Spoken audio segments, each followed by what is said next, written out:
What is up, everybody? Welcome back to MLB Swing for the Fences here on the Run Pure Sports YouTube channel.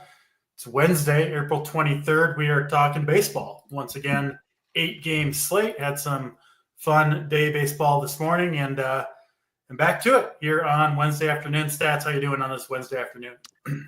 Doing okay, man. Hanging in there. Mets, hanging in there. Yeah, I didn't catch the end. Did the Mets win? Did the Mets come back and win that? I didn't catch the end of it. Yeah, the Mets did win, I believe. I was also locked into to the main slate by then. You know, at a certain point, you got to like turn the key and be like, all right, it's time to get going on this main slate. Coming off a disappointing day for me yesterday. I know a lot of people watch the show, I'm sure, that are here right now. Maybe a few less after Christopher Sanchez didn't look good from the start. Stats, one of those where you feel good about the play, the process, and then you could tell from like the very first batter, the velocity was down, the sharpness wasn't there, elbow tightness, forearm tightness. They're saying he'll probably be okay, but man, he put a dent in what could have been a really fun night. Anyway, enough crying from me over here. Stats, how'd your Tuesday night go? Tuesday was well. I mean, the core that we put in there was pretty much crushed it. I liked the Dodgers last night, like Texas. Stayed not that I stayed totally away, but the some of those chalkier, like Minnesota was a little chalky. Were you on the Royals? Because Steve and I were laughing at the Royals chalk. They just don't hit enough. They don't hit enough home runs. Like I didn't have a lot of KC either. They don't do enough anything. They never do anything on offense. And they've got, it's basically Bobby Witt and friends. That's it. It's like he's a one-off piece always. But yeah, I don't like stacking Kansas City. Yeah, we couldn't believe they were chalk. We loved. Steve and I talked ourselves into the Wrigley Field stack during the show, and that worked well. Had some of it and almost turned it around, but not quite enough. But we'll talk about that game again because it is the first game on the slate. We do have kind of a strange lock time straight up at 7 Eastern time, not the 7:10 we usually see. But yeah, back in Wrigley Field for what looks to me, Stats, as to be pretty similar weather to last night, right? I mean, moderately warm, maybe some winds out. And we talked on the show. I mean, I specifically mentioned that, like, I didn't think the total was high enough. I didn't think the ballpark models were high enough on the Wrigley, moderate weather game. And it certainly proved true last night. Anytime we've been in Wrigley and we've seen, either winds out and warm or at least neutral, which I would kind of call what tonight looks like, we've seen high-scoring games every single game in Wrigley when it's been decent weather. So I think I'm back on Wrigley Field to kick off this slate offensively. What about you, Stats? What are you doing? Yeah, I mean, it's certainly not a terrible game to be on. I think it's projected. Is it the highest game total? I think not the highest team totals, but I think what's it sitting at now? 9 or something? Yeah, I think it's at 9.5. Let me look at it real quick. I have it up in front of me actually. So that one is at actually it's only 9 at Pinnacle. So we'll see. I think some outs have it at 9.5. But one thing that you were that kind of reminds me, we mentioned this. I actually mention this all the time. I'm like, you look at the betting markets, it sort of encompasses everything that weather and everything that's going to be baked into the line is in there outside of anything that maybe some inside information that no one knows. But it should be, right? But yeah, go ahead. Well, the thing I was going to say is there's certain fields, even though the line is based on, for better or worse, let's just call it the mean, where it's going to be a 50-50 proposition. Will it go over or under? But in places like Wrigley, in places like Yankee Stadium down here now, the Yankee Stadium South down here, the way the distribution curve works, you're going to get higher. So even though that middle, whatever, 9.5, whatever the total may be on the game you're looking at, may be the same as a total in another ballpark because, crappy pitchers or something like that. But certain ballparks, they've got a different distribution where the far end, the high end, let's say the high total has a fatter tail, meaning more games will land there than other ballparks, even though they may have the same total. So keep that in mind that, when it's not something that you guys aren't looking at already, where you're looking at ballparks and no, I think that's a really good point. And honestly, I think you can relate it to yesterday's slate, right? So the Royals have a high team total, but how they're going to get there isn't conducive really to, a DFS monster game, even if they put up 7 or 8 runs. Whereas you looked at the Wrigley Field game and you're like, how are the Dodgers or the Cubs going to get there? It's going to be via the home run or they get running on the base paths. So, yeah, I think that's a really strong point and something to keep in mind, that 2 team totals, 2 teams sitting at 5 projected runs, there can be a big difference in the tail outcomes, right, on either side of those teams. And what the other thing is, that's the Boom Report is actually looking at those sort of things, which is why, like yesterday, Texas really showed well on the Boomer. The Dodgers, of course, showed up well on the Boom Report, because what the Boom Report is looking at is it's looking at the probability of hitting a home run for each player, probability of hitting multiple home runs, and then stolen bases as well, and multiple stolen bases. So it's taking a little bit of that into account, whereas we just look at the team total, like you said, if Kansas City's going to get to, if Kansas City's going to score 6 or 7, it may not be with as many long balls as a Dodger game in Wrigley. So we'll keep that in mind as we go here today. But we've got, in this first one, it's we've got an opener, right? We have an opener, and then so we really only have one pitcher to look at in Boyd. And I've got Boyd, so I've got him on my list I've got him as the 5th best pitcher on the list, 8K. We just hyped up the weather and Wrigley, so I don't know how much Boyd I'm going to really want to get in there. I think we've got about 15% on Saber as far as his ownership. Let me bring up the offensive side, which I should have done. You're a braver man than me if you're playing Matthew Boyd against the Dodgers team. No, thank you. I got to think that number's actually high. When I saw it, I was like, even 15% looks a little high to me, especially coming off a game like they had last night. So I don't think we're going to see even 15%. Maybe he does get to 15. But I'm not sure. But yeah, I love the bats here. Usual suspects: Shohei, Teoscar, Edman was one of my favorite plays last night. Mm-hmm. And he went deep, and Betts, they all rate out really well. On the other side, you've got, Tucker, Suzuki, Crow Armstrong had a nice night last night as well. He rates out pretty well here. There's really, you could almost name everyone in the lineup here, especially on the Dodgers side. I think this is a very stackable game.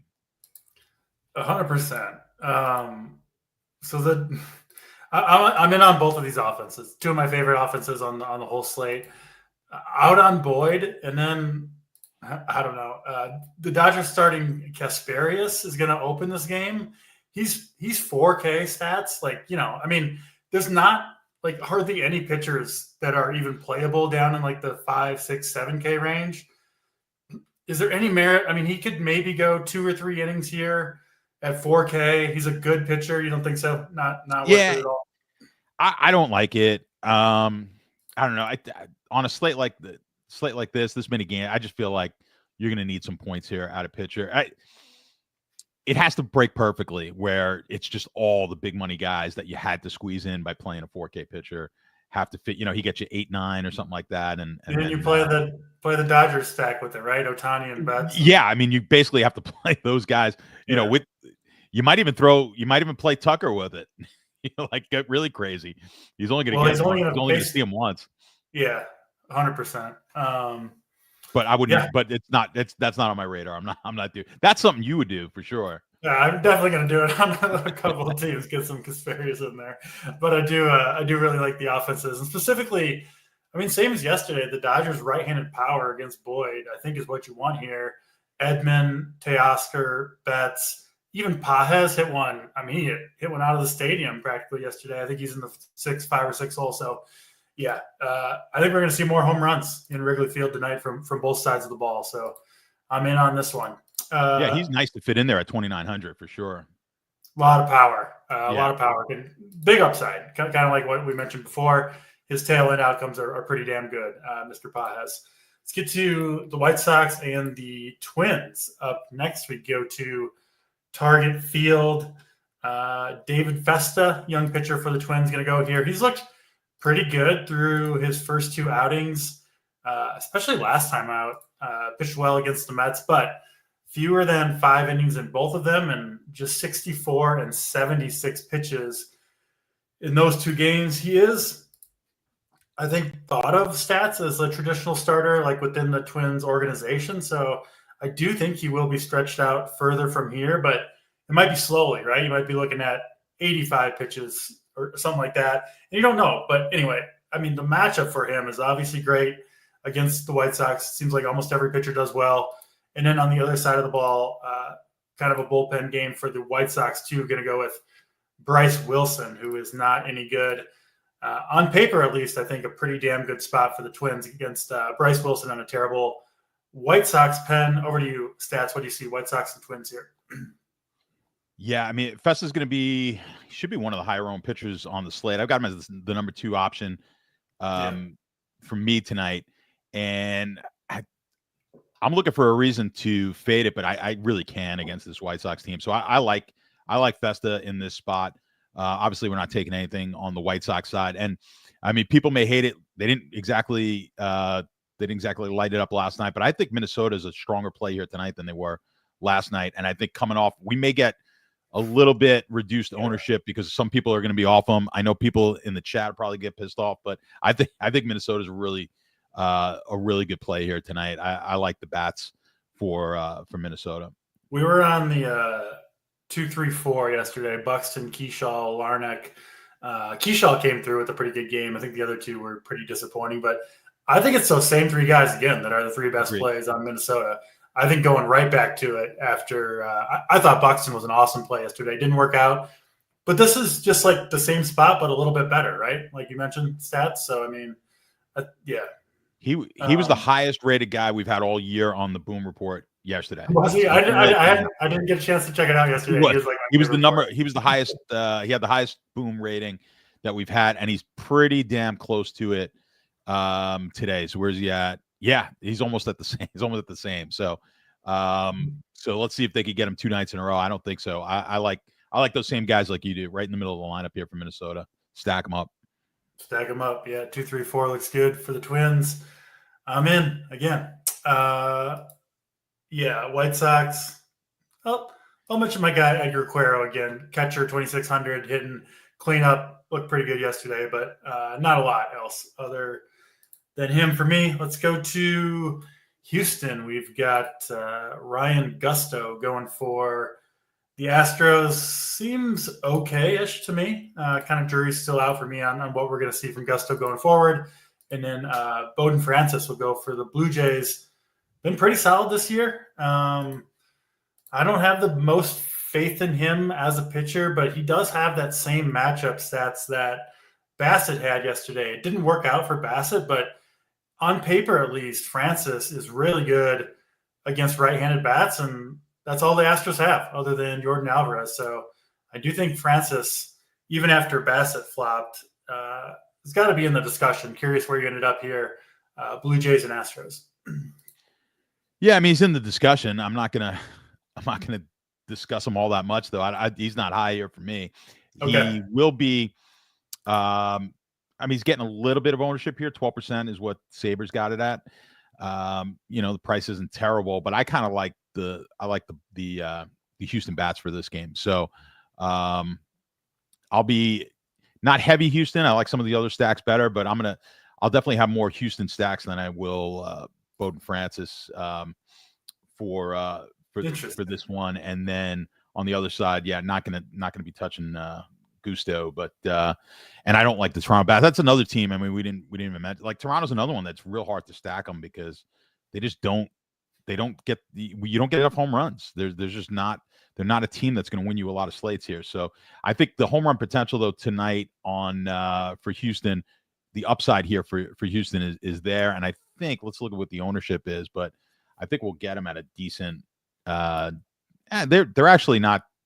They've got them projected, kind of high single digits, 10%, somewhere around that on the ownership. So, which is what about where I think they should be. I'd almost, and I like the Houston stacks. I'd almost suggest going under and taking some of these other ones and getting a little heavier. I would even go heavier on Minnesota if I wanted to take away from one of the other top stacks like a Houston and put it towards Minnesota. I'm trying to figure out what. Almost always, we generally agree on principle when it comes to teams and plays, but like I don't see it with the Astros against Francis. I assume the numbers are projecting well for them, runs wise, and all that stuff. Yeah, well, the home run potential is there for him. Francis, even the K, his K per inning numbers projected is not projecting all that well either. So I'm not too high on him. Yeah, this one, the Astros feel to me like the I don't know, like the Royals felt yesterday, where I just don't really see it. Or people Astros heavily on, probably not too heavily, right? They got him. I mean, Sabres got him in the high single digits to 10%, which if that's the case, I don't mind being under. But yeah, but I think coming in somewhere in that ballpark on stacks for Houston, I think is okay. Even though Boynton's telling me what you told me here. Yeah, the he's been people against on the my side on right-handed this one stats. They're joining up behind me. We got Uncle T, we got Boynton on my side, and yeah, we'll take it. We'll see. We can agree to disagree on Francis versus the Astros here. What'd you think about the Blue Jays bats? I never know what to do with those guys. They're tough to play. Yeah, they're tough to play. There's just not enough home runs. I mean, there's. You got Santander, and then really these other guys, just the home run potential. It's way too low. I mean, obviously there's guys who could hit it out, but the probabilities of that entire lineup breaking out is just not there for me to feel like stacking them. They're all like trying to take the ball the other way and hit like line drives. It's like, no, that's not going to work out. Even when they put up some runs, it's just doubles and I don't know. Blue Jays just don't seem to get there very often. So. Same side on that one. Let's get to Colorado and KC. We've got two very mediocre right-handers. German Marquez going for Colorado. He's 5,300. We'll see if he can do what Feldner did last night. Almost got home with Feldner. I don't see why Marquez might not be able to do the same thing. And then Lorenzen, I think, has to be in the discussion just because of the matchup against Colorado. It's just so good. Especially with the strikeout upside. What about these guys' stats? Lorenzen, Marquez, Rockies, and Royals. Yeah, I've got Lorenz, third best pitcher here on the slate at that price. Decent K per inning number. I mean, against Colorado, it's almost like I think we have to just almost play any pitcher going. That's what I think, too. Any reasonable arm that's going to throw like 90 pitches, I mean. Yeah, and at home, I think any average to above average arm, I think you're playing. We saw I forgot that last start that they had where I forgot who pitched against them and crushed them. Their last game at home, Gore? But it was Gore. Yeah, Mackenzie Gore. So I mean, you got to continue to target them. You're getting 7,300 on the price. I think well worth it. So I'll have a decent amount of Lorenzen. Marquez, not going to make the cut here for me, even at the 5,300. Just not enough strikeouts. I just don't think it's worth it. And then as far as stacks, I think we said it. We said it all earlier. We got a couple of guys that project out well. Obviously, Bobby Witt always does. Pascatino and Drew Waters at 2,300. That's not terrible there. It gives you a little stolen base possibility, small amount of pop. I think with the Royals, I think it's just kind of you play the one-offs here and there, but we talked about it. We don't like the stacks. I don't like Kansas City stacks. Certainly don't like Colorado either. So I'll be passing on the hitters in this one. Yeah. Missed me on the hitters and this one too. Marquez, I do think Marquez is pretty damn bad. So maybe the Royals come through tonight after disappointing, but yeah, I still don't think I'm going to get there too much. I know you don't like either stats, but who's the better play, Kasparius or Marquez? Kasparius or Marquez? Oh God, you gotta choose one. I think I would take Kasparius. All right. I'll probably have them mixed in on a couple of my lineups full, but was curious. You see 5,500 or less, it's like auto click for you. So yeah, against the Royals, cheap pitcher. Royals never do anything. Yeah, that's true. I'll play some Marquez here. Let's go out to the West Coast, Angels and Pirates. Jack Kohanowitz going for the Angels, really, really low strikeout guy, just not a guy you want to use in DFS very often, even against the Pirates, I think, at 6,300. Although, yeah, I mean, Pirates are awful too. And then the Angels get essentially the same spot they had last night, or very close to it. Mediocre lefty, didn't work out last night against Falter. I don't know if you were on the Angels, but I was pretty high on the Angels last night. Didn't get there. I would do it again. And I say that because you basically can do it again tonight against Andrew Heaney, who's, again, just a mediocre lefty, allows plenty of power to right-handed bats. Same weather, more or less. I think it's a good spot to get back on the Angels. What about you, Stats? What do you see in Angels and Pirates? Yeah, I would agree. I think you can get on the Angels here tonight. They rate out really, really well.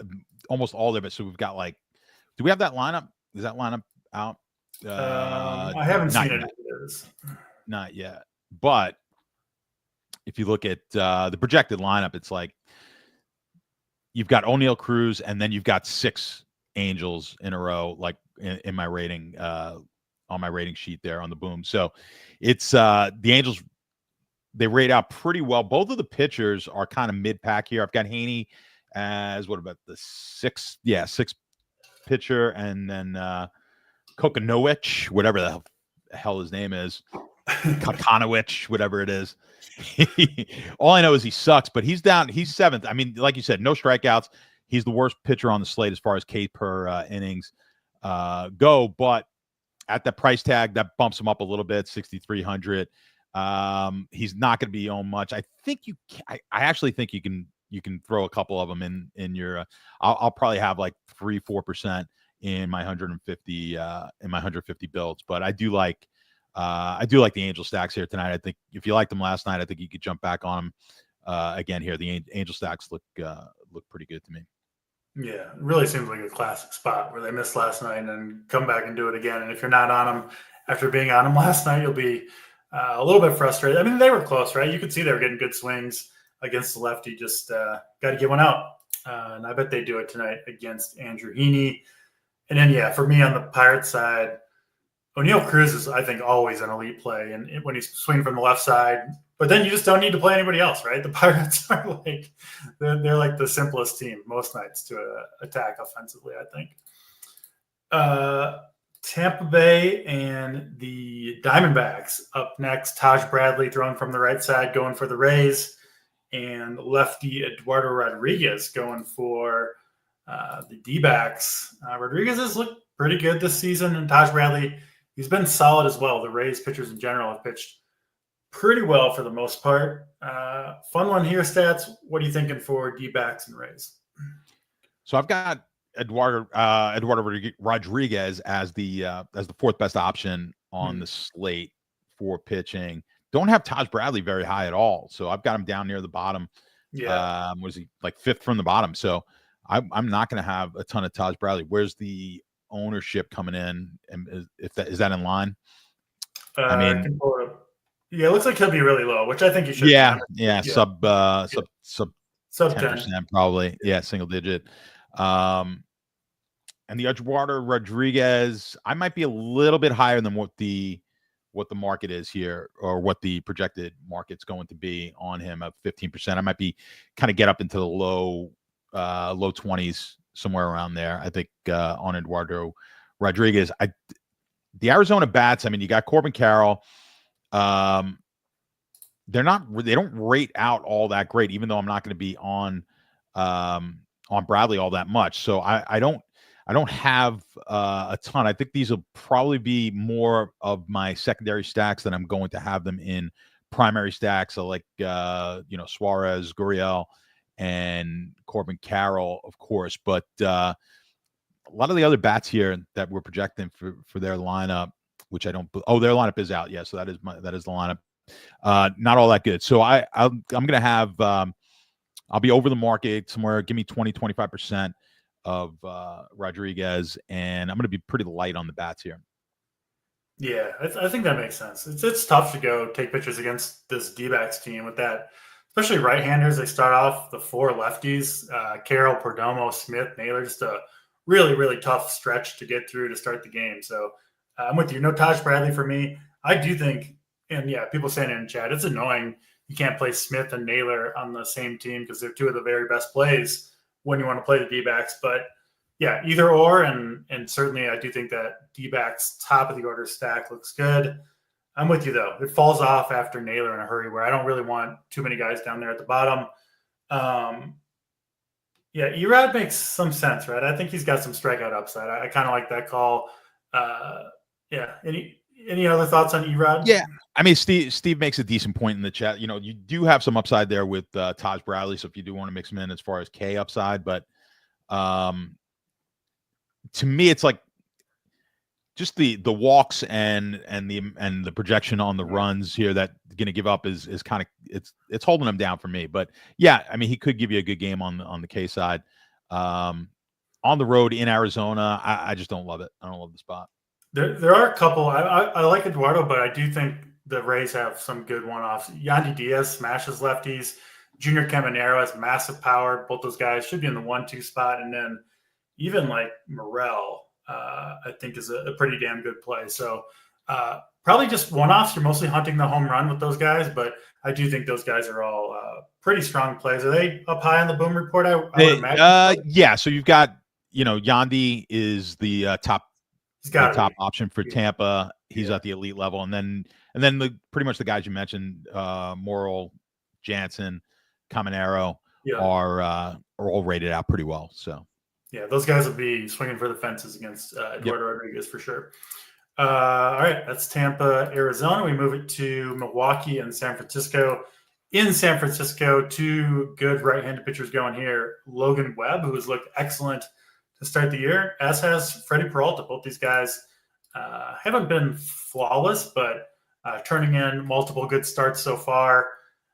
They both look like they're, kind of at the peak of their powers to me, which I like rostering pitchers when I get that feeling. So yeah, Peralta, Webb, both good plays. And do you think there's some interesting stuff to talk about with the Brewers, specifically Bryce Touring? I mentioned him yesterday as, not liking the Brewers so much, but just loving him, the matchup, the steals. I think it's another spot where you can play him against Webb, but mostly I'm on the pitching here, Stats. What about you, Giants and Brewers? Yeah, I mean, I think it's definitely the pitching. You look at the Boom Reports, the worst for both teams that we're going to see. There's nobody up at that elite level, and just 3 guys made it up to the high level. So this is not rating out really well for the offense in this game. Now, Logan Webb is my highest ranked pitcher on the slate. But Freddie Peralta, who does not rank all that high, I think the walks are really hurting him in the model. So the walk per inning, he's got the highest projected for the slate, but he's also got the highest strikeout per inning projected on the slate. So I think we've got upside there. So I like Logan Webb as my number 1 option, which he appears to be I think he's the number 1 choice, at least projected wise in for starting pitchers, which makes sense in that park as a favorite against Milwaukee. But even though Peralta, I think that's the right number. Like he's rating out low for me, but I think that it's hard to ignore the strikeout potential and what he can do there. So I mean, it's 9,800. So we're paying up a little bit, but I like both. Webb's going to be my number 1 option for sure, and then I'll have more Peralta than the model. My model at least says I should have. Which is going to get me closer to what the market's going to be, which I think he's going to be like the 3rd or 4th pitcher, I think, on the slate tonight as far as ownership goes. Yeah, Sabres got Webb at around 35% ownership, but sounds about right to me. And then they've got Peralta, 20 to 20. I think he might. I think he's going to go. I think he might even go higher than that. Webb? Yeah, I think it might. It's not.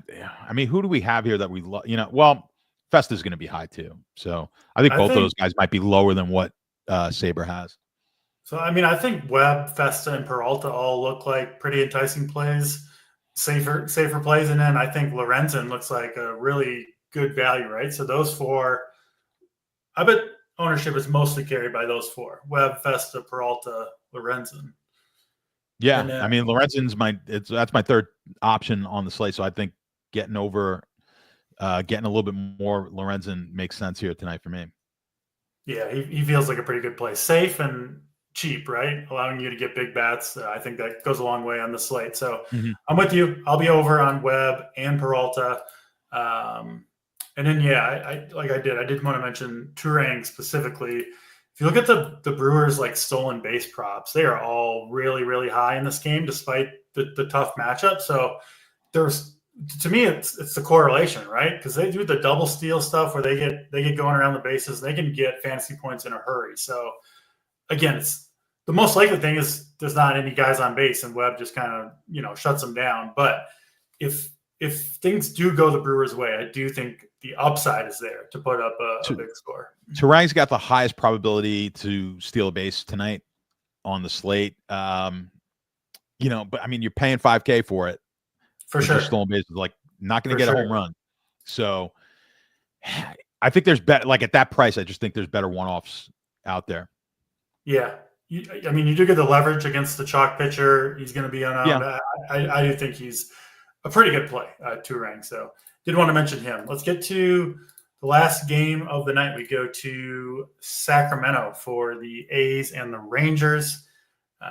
Good hitting conditions here. Not super warm, but wind's blowing out, and this park going to be very hitter friendly. Ball's going to fly, and I think another good spot for the Rangers here. Stats against JP Sears, fly ball lefty against a team that has a lot of right-handed power. Semien, Langford, Garcia, Berger, Josh Young. Of course, you've got Seager in the middle there.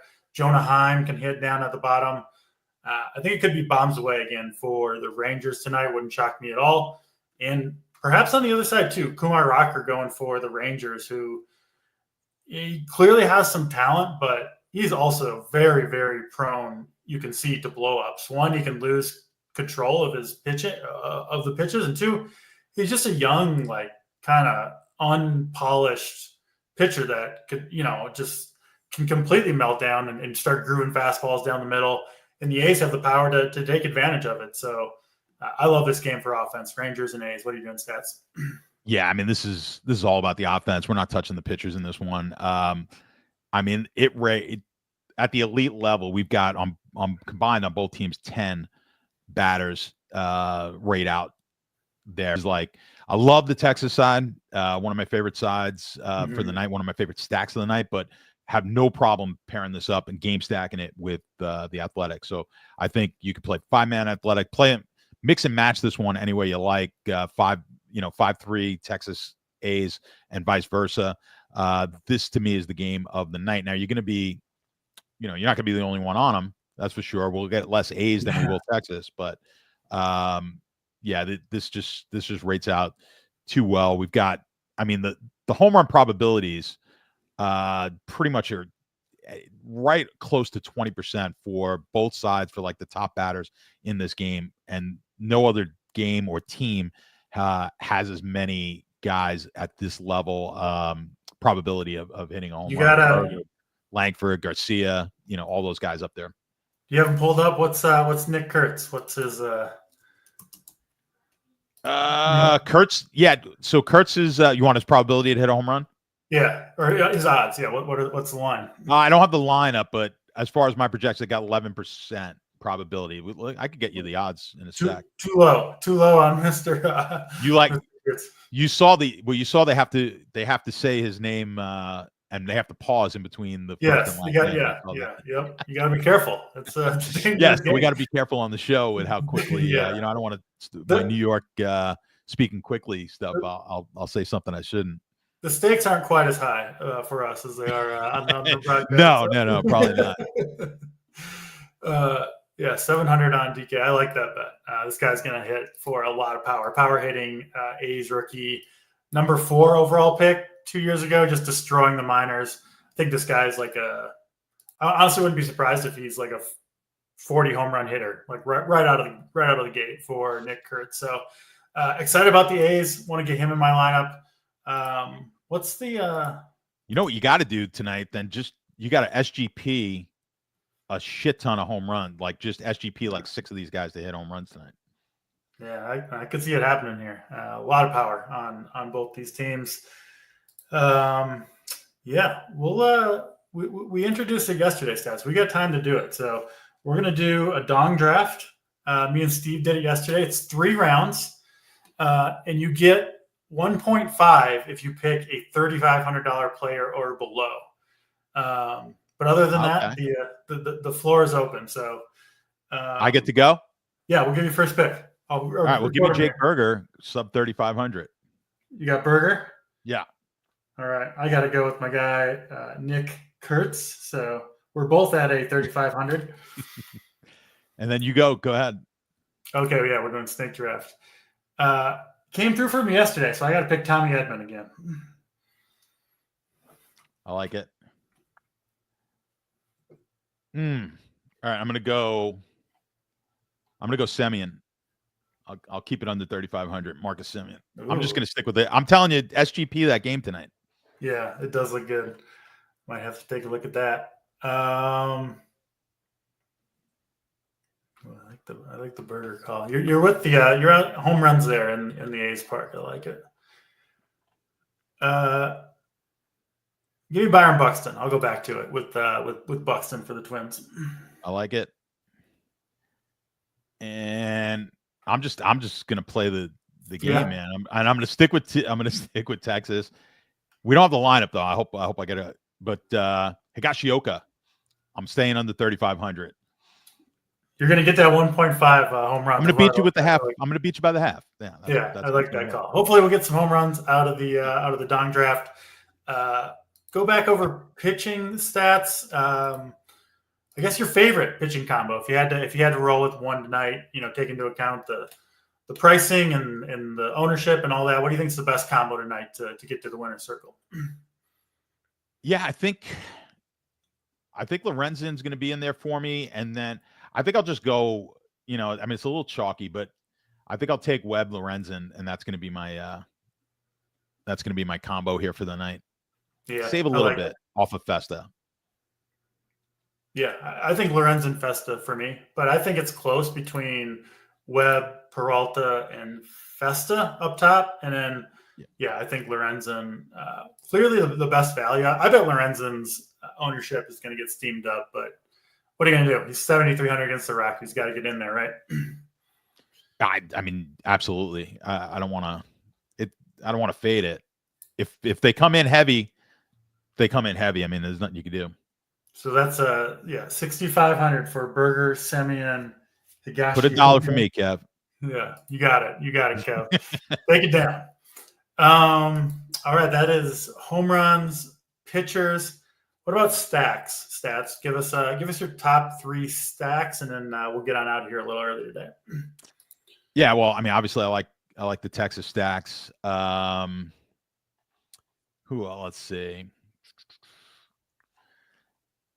That's gonna be an early night. So I like Texas. I